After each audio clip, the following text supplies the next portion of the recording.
अगर मैं F x को एक्स लेता हूँ, एक्स स्क्वायर लेता हूँ, एक्स क्यूब लेता हूँ, तो ये तो इन्फाइनाइटली मैनी है ही है। बट इस केस में क्या होगा कि जो बेसिस होगी that can not be determined, क्योंकि you can never find a largest linearly independent set. अगर आप कोई भी ढूंढोगे तो you can always find another function which will be linearly independent, जो इस केस में बेसिस होगी। Of course I am not giving you any proof, I am just giving you a एक इंट्यूशन कह लो। Of course, this needs a proper proof, but the answer to this question is this: key basis cannot be determined in this case, because given any set of linearly independent functions on a domain D, you can always find another function जो कि इन सबके भी linearly independent होगा। देखो, what you can do is, आपको एक चीज बहुत सिंपल सी बताता हूँ। आप इन सबको मल्टीप्लाई करके उसमें वन ऐड कर दो, वो भी कॉन्टिन्यूस फंक्शन होगा। बहुत सारे तरीके हैं और लीनियरली इंडिपेंडेंट फंक्शंस बनाने के। तो द आइडिया इज कि डायमेंशन तो इसकी इंफिनिटी है, because you definitely have infinitely many continuous functions. एक लिस्ट तो मैंने यहाँ पे आपको दे दी है, ठीक है। बट इस केस में जो बेसिस है that definitely can not be determined. इस केस में basis can not be determined.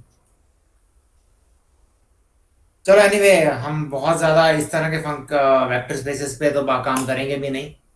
मैं अगला एग्जांपल करता हूँ, उसके बाद will do what we are to do next. हमने ये एम एम क्रॉस एन किया था, सेट ऑफ ऑल मैट्रिसेस। मैं फिक्स कर लेता हूँ, मैं ऐसा करता हूँ, मैं चलो 2 क्रॉस 3 ले लेता हूँ। तो मैं एम को 2 ले लेता हूँ, एन को 3 ले लेता हूँ। So this is the set of all 2 cross 3 matrices, ठीक है, विद रियल एंट्रीज।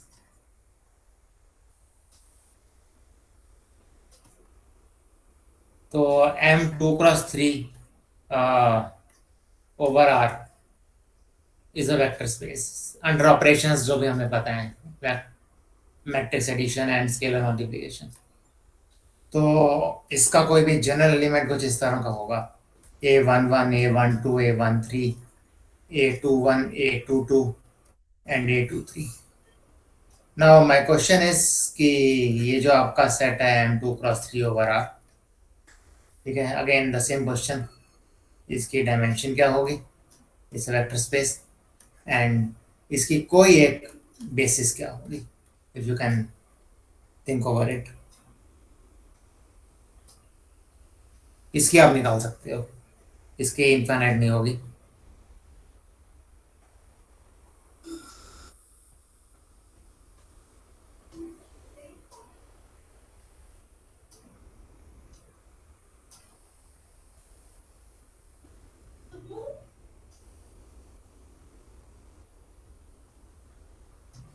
थोड़ा बताओ इसका।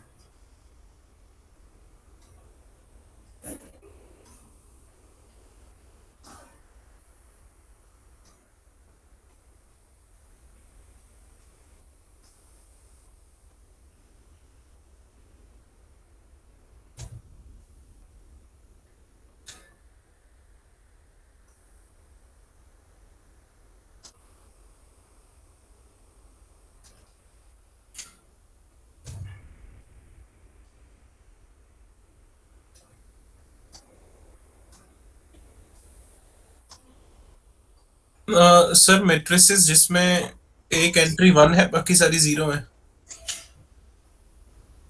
कितनी मैट्रिसेस ऐसी? Sir 6।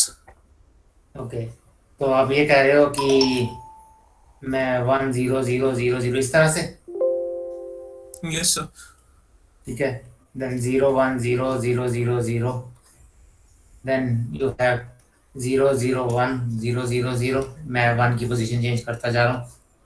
0 0 0 1 0 0, 0 0 0 0 1 0, and then finally 0 0 0 0 0 1, right? Yes sir. Okay, ऐसा क्यों होता है? ये सारे सर लीनियरली इंडिपेंडेंट है and can make up any matrix. आ, ये अगर मैट्रिक्स है तो क्या लिखूं मैं यहाँ पे, किस तरह से कॉम्बिनेशन लिखूं इसका? A11 times first matrix. Okay, then A12 times second and so on. चलो ये लीनियर कॉम्बिनेशन तो आ गया, इंडिपेंडेंट क्यों है ये? Sir, if this is equal to 0, then all the constants should be 0. Okay अगर ये कॉम्बिनेशन आपका इक्वल टू मैं जीरो डाल दूं तो ये जितने भी एंट्रीज हैं A11 A12 A13 सब जीरो हो जाएंगे, so Yes, sir. Therefore by definition these are linearly independent, right? तो इसका मतलब क्या हुआ, इसका मतलब क्या हुआ, इसकी डायमेंशन क्या है? 6, sir. 6, राइट? इसकी डायमेंशन 6 है और बेसिस आपने बताई थी इसमें 6 एलिमेंट्स होंगे, ठीक है? These are the 6 elements 1 2 3 4, one of the basis of course, ठीक है, वन ऑफ द बेसिस। अच्छा मैं इसी में एक क्वेश्चन थोड़ा सा चेंज करता हूँ, मतलब क्वेश्चन नहीं, मैं ये बेसिस थोड़ी सी चेंज करता हूँ। मैं 1 0 0 जो पहली एंट्री है उसमें मैं 2 1 लिख देता हूँ एक इस पोजीशन पे भी, बाकी सब ऐसे ही रहने दूंगा।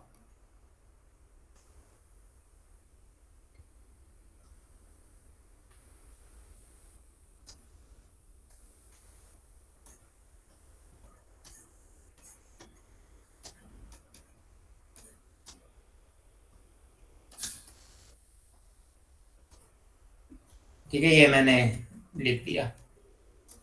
नाउ टेल मी, अब ये जो मैंने नया सेट बनाया है 6 एंट्रीज का, क्या ये भी बेसिस है? क्या ये लीनियर इंडिपेंडेंट है? और अगर ये बेसिस हैं तो मैं अपनी मैट्रिक्स को किस तरह से लिख सकता हूँ as a combination of this? देखो यहाँ पे A11 आएगा, यहाँ पे A13 आएगा, कोई प्रॉब्लम नहीं है। यहाँ पे A21 आएगा, यहाँ पे A22 आएगा, यहाँ पे A23 आएगा, बस यहाँ पे आपका चेंज होगा। A12 minus A11. Exactly A12 minus A11, क्योंकि मुझे इस एंट्री को माइनस करना है तो A12 माइनस A11 हो जाएगा। सो अगेन मैंने इस मैट्रिक्स को इनका भी लीनियर कॉम्बिनेशन लिख दिया, ठीक है? And you can easily check again by definition कि ये जो 6 मैट्रिसेस हैं ये भी लीनियरली इंडिपेंडेंट होगी। So the idea to tell you about this is कि आपके पास किसी भी वेक्टर स्पेस की बेसिस एक से ज्यादा होंगी, हो सकती हैं, ठीक है? लेकिन जो मर्जी बेसिस हो, हर बेसिस के नंबर ऑफ एलिमेंट्स हमेशा सेम होंगे, and that number of elements is what we call as the dimension of the vector space. Is that okay? The number of elements is what we call as the dimension of the vector space. Okay, sir.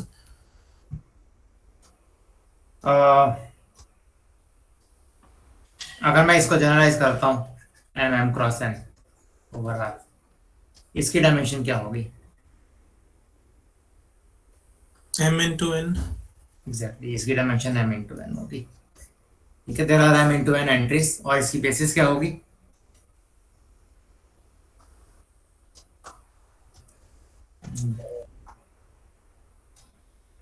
ठीक है, ये आपकी general matrix है A11 A12 A1n A21 A22 A2n, ठीक है? And AM1 AM2 and AMN। तो basis क्या होगी इसकी?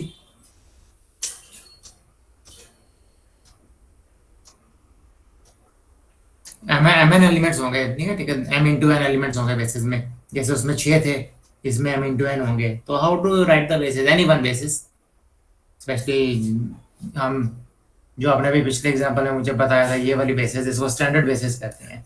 This is what we call as the standard basis. तो what about a standard basis for this set? इसका standard basis क्या होगा? सिंपल, अभी तो आपने मुझे बताया है, उसी को जनरलाइज करना है।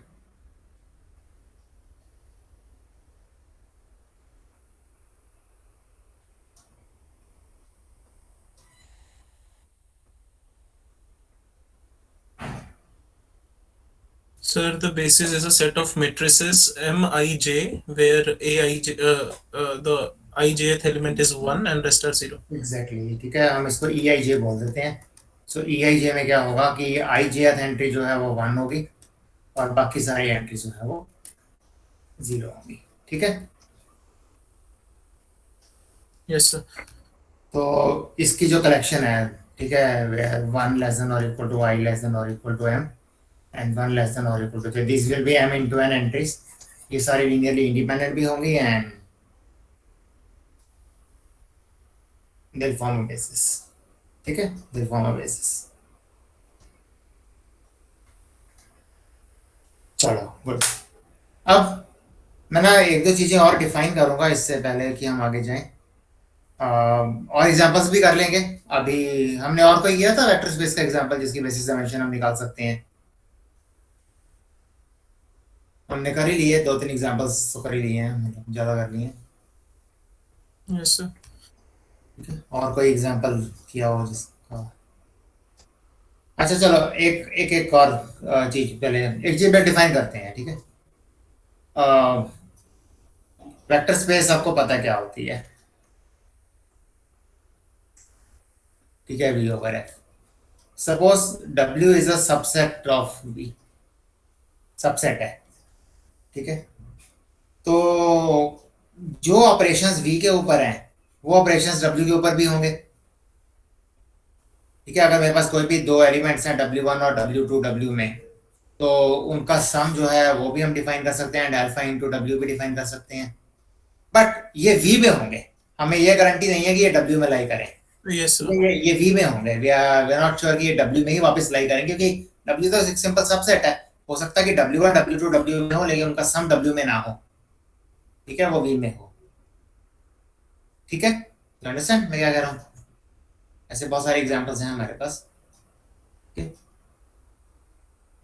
तो लेकिन अगर मैं ये कहता हूं कि W जो कि V का सबसेट है, W1 और W2 अगर मेरे पास W में है, एंड अगर W1 प्लस W2 भी W में आ जाता है एंड अल्फा इंटू W1 भी W में आ जाता है for every W1 W2 belonging to W and alpha belonging to F। ठीक है, अगर ये हो जाता है, ठीक है, इफ दिस हैपन्स, ठीक है, इफ दिस हैपन्स, और फिर ऑपरेशन ये वी वाले ही हैं।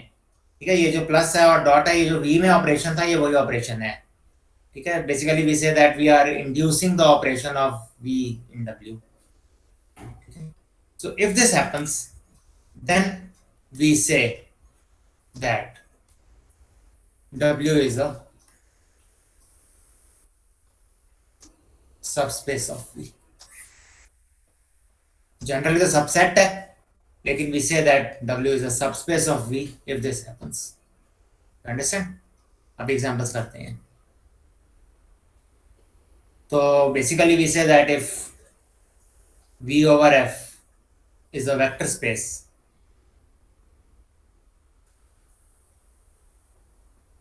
and if W is a subset of V, then W will be a subspace of V if it itself is a vector space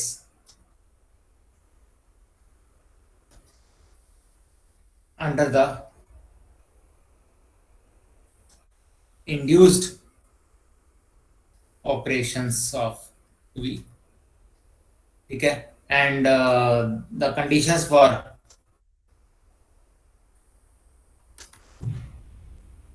W to be a subspace, subspace है, vector space कह लो, ठीक है, is that W1 plus W2 belongs to W and alpha dot W1 belongs to W for every W1 and W2 belonging to W and alpha belonging. Is that okay? You understand subspace क्या होता है? Yes, sir.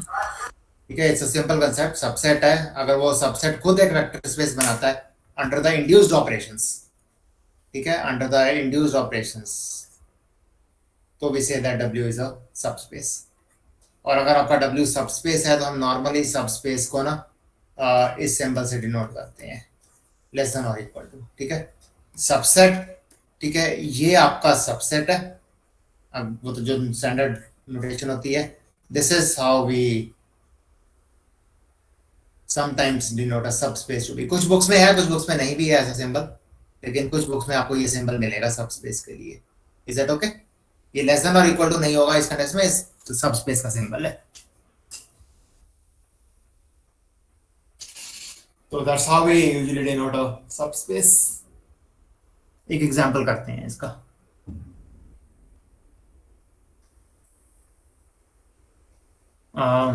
अभी हमने ये देखा था कि R3 over R, ठीक है, x y z, this is अ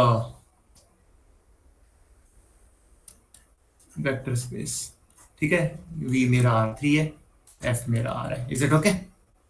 इसके हमें बेसिस भी पता है, डायमेंशन भी पता है, ठीक है. इसकी डायमेंशन 3 है, इसकी basis standard basis 1 0 0 0 1 0 and 0 0 1, right. Standard basis. चलो अभी इससे हमें कोई मतलब नहीं है, फिलहाल तो हम इसकी बात कर रहे हैं. तो मैं कह रहा था मैं W को ले लेता हूं as the set of all x y's and zeros where x y belongs to real numbers. Is that okay? समझिए मैं क्या कर रहा हूं? Yes, sir. ठीक है. तो W is a subset of V. V मतलब R3, राइट.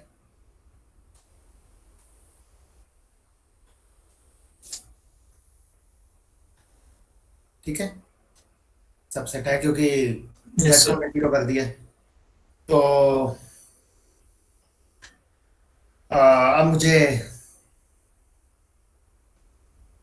ये बताओ कि अगर मेरे पास कोई भी दो एलिमेंट्स हैं x1 y1 0 and x2 y2 0 in W, तो उनको मैं ऐड करूंगा तो I get x1 plus x2, same operations V वाले, ठीक है. तो ये सब W में होगा, राइट, क्योंकि इसमें ये भी 0 आ रहा है. और अगर मैं अल्फा से मल्टीप्लाई करूंगा x1 y1 0 को, तो I gate alpha x1 alpha y1 and 0, again that's in W, ठीक है. So because of these reasons जो ये W है is a subspace of R3, ठीक है. खुद भी एक वेक्टर स्पेस बना दिया उसने. सो बिकॉज ये खुद एक वेक्टर स्पेस बन जाती है under the induced operations, so therefore we call it to be a subspace of R3, right. अब मैं इस दो क्वेश्चंस, तीन पूछूंगा, पहले दो क्वेश्चंस पूछते हैं. क्योंकि W खुद भी एक वेक्टर स्पेस है, तो W की भी अपनी डायमेंशन होगी और W की बेसिस भी होगी, राइट. इसकी डायमेंशन भी होगी और बेसिस भी होगी. Can you tell me the dimension of W as a vector space? 3. 3 is not the right answer.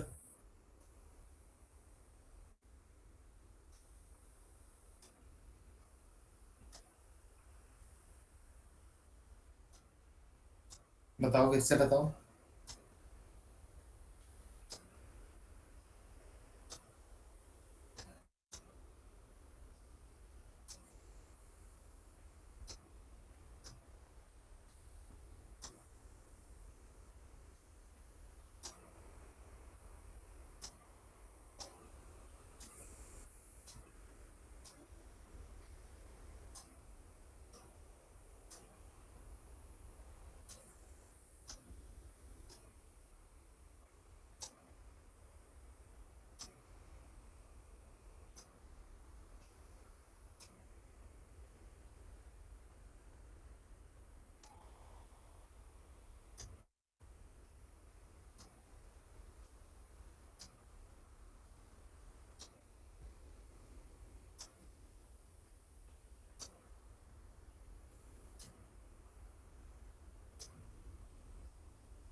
बताओ क्या लिखूं मैं यहाँ पे.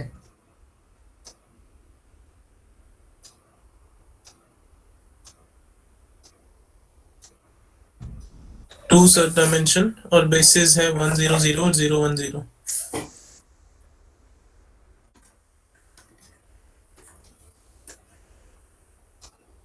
एक्स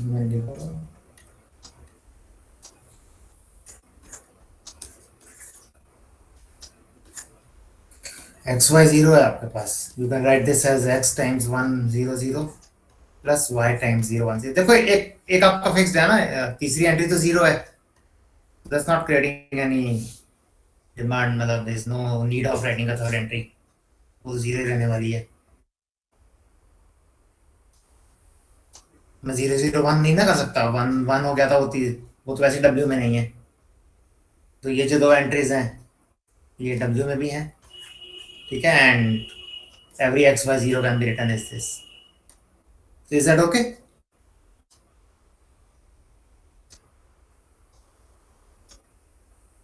Is it okay ये जो बोला है? Is he right? Yes. ठीक है, समझ गए, 3 नहीं है 2 है, सबस्पेस है ना वैसे भी, और not only a subspace, it's a proper subspace. Proper का मतलब ये है कि W is not equal to V, क्योंकि V में एक्स्ट्रा एलिमेंट्स हैं and it's a subspace of V। तो उसकी डायमेंशन छोटी होएगी, बड़ी तो हो नहीं सकती, बराबर भी नहीं हो सकती। समझ गए मेरी बात? ना बड़ा हो सकता है ना बराबर हो सकता है, it has to be same, less than. अच्छा, बाय द वे, जो तीसरा क्वेश्चन आपको बोल रहा था वो ये है कि क्योंकि R3 है, R3 स्पेस होता है, तो can you tell me geometrically कि ये W क्या है, what is W? Set of all points in xy plane. Set of all points in x y plane. तो नहीं, पॉइंट्स तो तीन है ना, एक्स वाई जीरो भी तो है साथ में, जेड जीरो है, मतलब होगा तो ये सबसेट R3 का ही, स्पेस का ही सबसेट होगा। तो you can't call it a plane, you, ठीक है, प्लेन तो नहीं कहोगे इसको, बट हाँ, you close to it, something like that only, but थोड़ा सा बेटर वर्ड यूज करो, calling it a plane, give me a better word for it.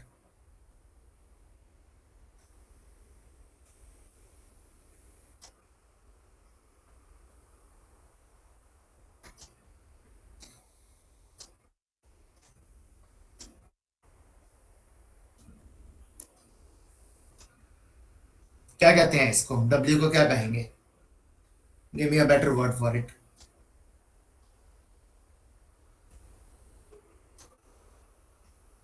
Don't call it the plane. Don't call it the XY plane. Give me a rather better word for it. Better than calling it a plane.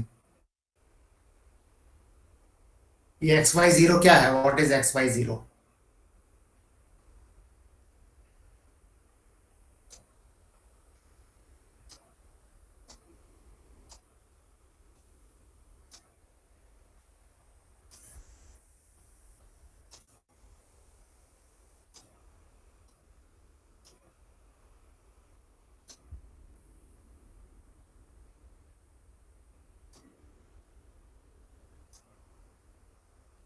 Not a difficult thing to answer.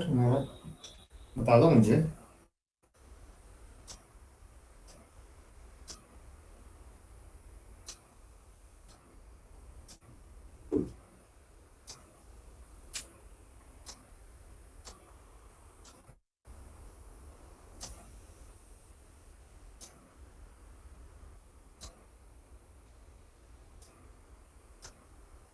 This is what we call as, क्या बोलूँ मैं?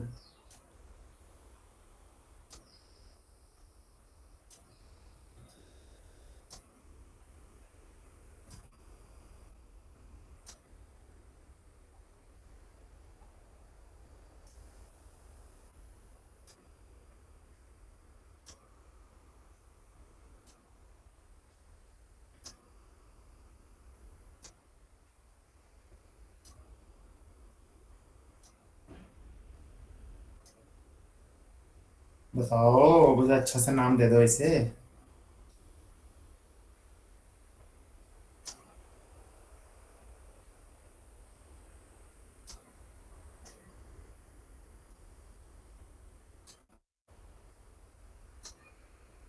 Have you heard about the word projection?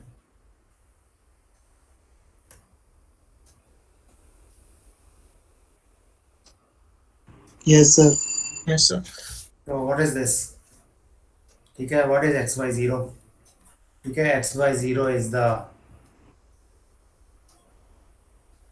projection of xyz on xy plane, right? यही होगा। Sir आपने तो कहा था plane नहीं यूज करना। मैंने ये नहीं कहा था प्लेन नहीं यूज करना, मैंने प्रोजेक्शन ऑन द प्लेन कहा है, मैंने कहा प्लेन यूज किया। आप प्लेन इज टू डायमेंशन, मैंने तो टू डायमेंशन की बात नहीं की ना, मैंने तो थ्री डायमेंशन की बात की है। अरे मेरे शब्द मत पकड़ ऐसे। ओ, जी सर।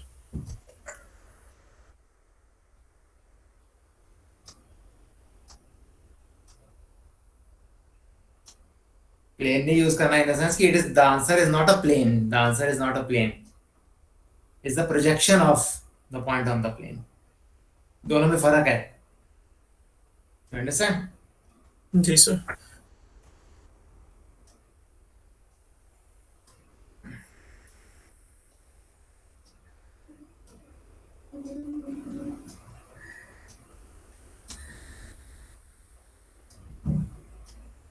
और एग्जांपल बताओ चलो, ये तो एक एग्जांपल था।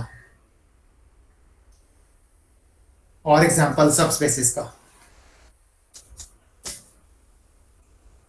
या कोई ऐसा एग्जांपल जो सब स्पेस नहीं है। चलो कोई मैं ऐसा कर देता हूँ, अगर मैं ये W को लेता हूँ एज एक्स वाई जीरो जगह वन कर देता हूँ, ठीक है, x and y belongs to R, it is a subset of R3, but ये अब ठीक है, this is not a subspace, you understand why? Yes sir. क्योंकि एक्स वाई वन और x two y two one को अगर मैं add करूंगा तो I get x1 plus x2 y1 plus y2 and I'll get a 2 over here, not a 1. ठीक है, so this does not belong to W and therefore that's not a subspace. V में तो belong करेगा सब कुछ, R3 मतलब V मतलब R3 में बिलोंग करेगा but not in W, so it's not a subspace. So ऐसे बहुत सारे एग्जांपल्स हैं जो सबस्पेसेस नहीं भी हैं।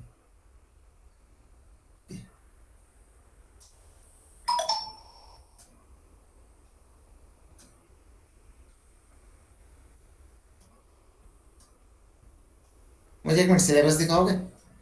एक मिनट, मैं मेल चेक करने दो।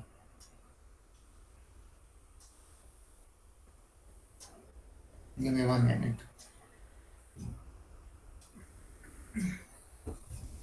आई थिंक इस चैप्टर में यही डेफिनेशंस ही हैं, उसके बाद अगला चैप्टर स्टार्ट करना है, बट मुझे 1 मिनट सिलेबस देखने दो कहाँ पड़ा है।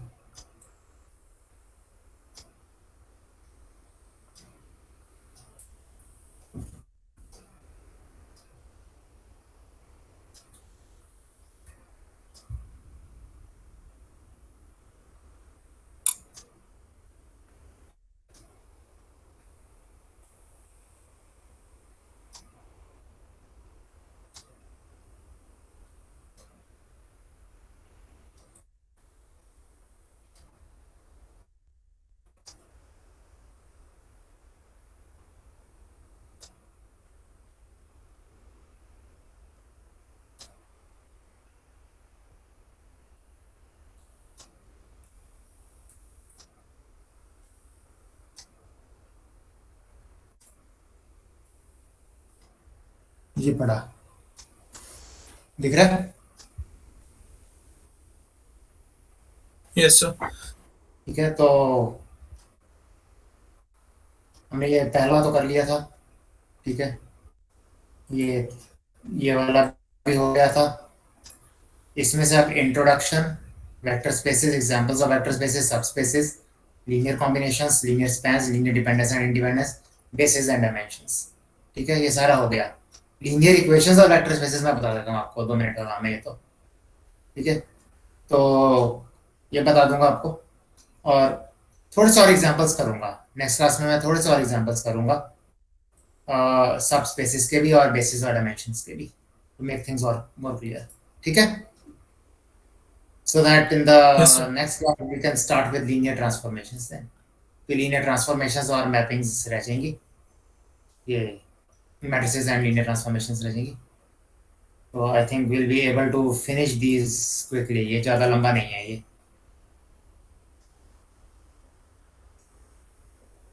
पार्ट ही खत्म हो जाएगा। तो कल की तो छुट्टी, चलो कल तो अभी क्लास भी नहीं होती ना, कल वैसे छुट्टी है।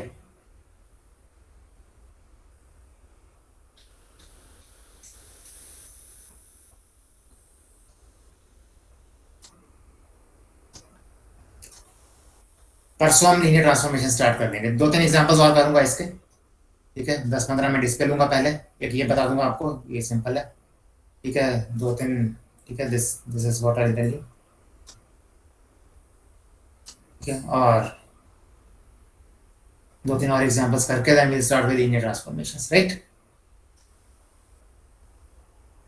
और actually the important thing is change of basis, ये जो यहाँ पे ये चेंज ऑफ बेसिस है ना, this is important, this is what you will be needing,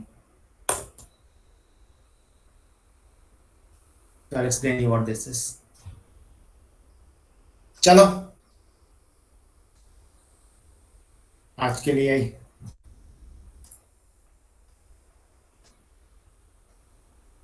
कल करेंगे कंटिन्यू, कल नहीं है परसों, परसों है क्लास हमारी।